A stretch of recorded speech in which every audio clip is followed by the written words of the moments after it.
Welcome back to IntyCenter for another whip around FODEUSS. Let me just say off the top, though, it is February 8th as I'm recording this. Whatever date it is on your calendar as you're watching this, just know February 8th, any other date, that's a great day to abolish ICE. Fuck ICE. Let's make it happen. And now for your whip around FODEUSS. We're going to start with Yogi Berra and the Every City Bandwagoners who brought the boom and a rude welcome to Atlanta Animes to open up interleague play in FODEUSS. Berra went 5 for 5. He had two doubles and a homer. The Bandwagoners go for 11 runs on 17 hits. They win that one 11-4. Jolly Roger got a solo homer from Albert Pujols in the eighth to break a 2-2 tie. But after Ernie Lombardi fouled off strike three 6 times to draw a one-out, bases-loaded walk to tie it up, Dave Parker hit a sac fly that was so deep, didn't even warrant a throw home. The Enhancers win that one 4-3. Frank Grant hit a solo homer off Garrett Cole in the third inning. That was the only run in the opener between the New York State of Mound and San Diego Surfers. Garrett Cole gives up 3 hits in 7 innings. He takes the hard luck loss. Smokey Joe, he scatters 4 hits. John Smoltz gets the final out to hog some glory.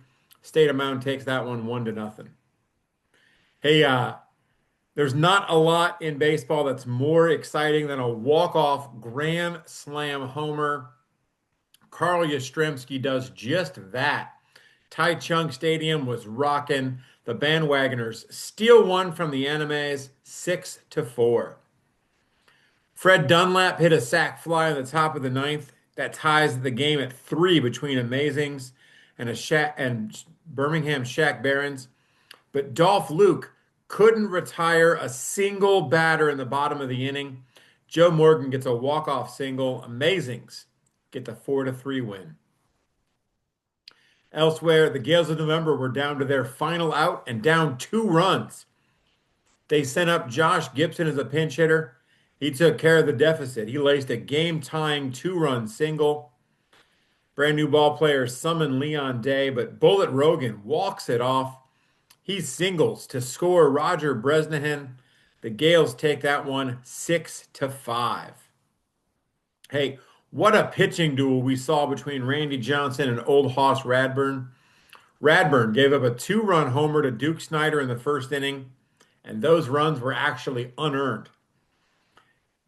Moreover, those were the only 2 runs he allowed in the game. And he only allowed 2 hits. But the Hoss takes the loss because the big unit was an extra large boss in this one. Those 2 unearned runs, they were the only runs in the game. It's a 2-0 win to Jolly Roger. Now, they didn't quite play 2, but Scythie and Let's Play 2 tried in their series finale.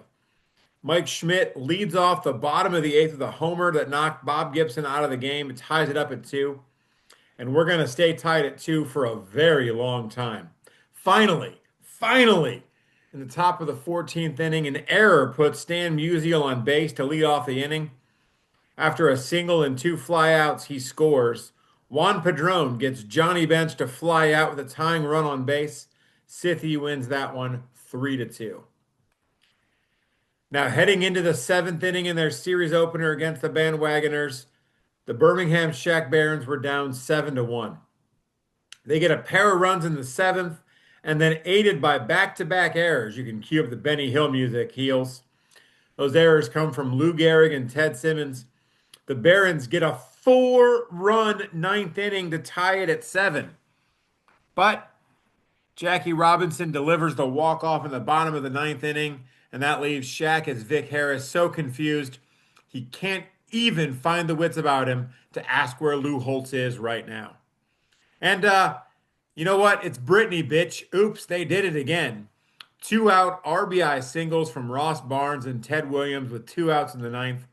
Tied it at 12 between the Barons and the Bandwagoners. In the 14th, George Wright, man, he sent this pitch pretty much into orbit. It goes 446 feet. Way the fuck out of here. That's a walk-off 2-run homer. It was Wright's third homer of the game, and then 11 innings. That makes every City Bandwagoners a 14-12 winner. Hey, Don Drysdale picked a bad day to spin a gem. He goes 8 innings of shutout, two-hit ball, but that easily gets outshined because he did it the same day as Dizzy Dean's no-hitter and Joe DiMaggio's cycle. But hey, the free fallers win that one 4-0. And then a day later in the finale against uh, the Surfers, Reseda sends up 14 batters in the first inning. They open with a 9-run inning.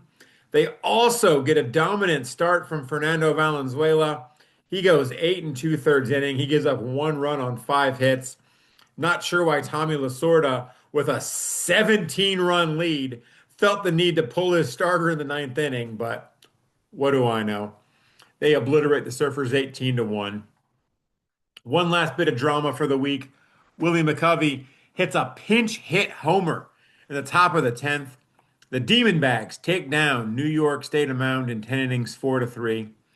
And that's going to do it this week for IntyCenter. Stay safe out there, guys. Stay healthy. And we'll see you next time for another whip around FODEUSS on IntyCenter.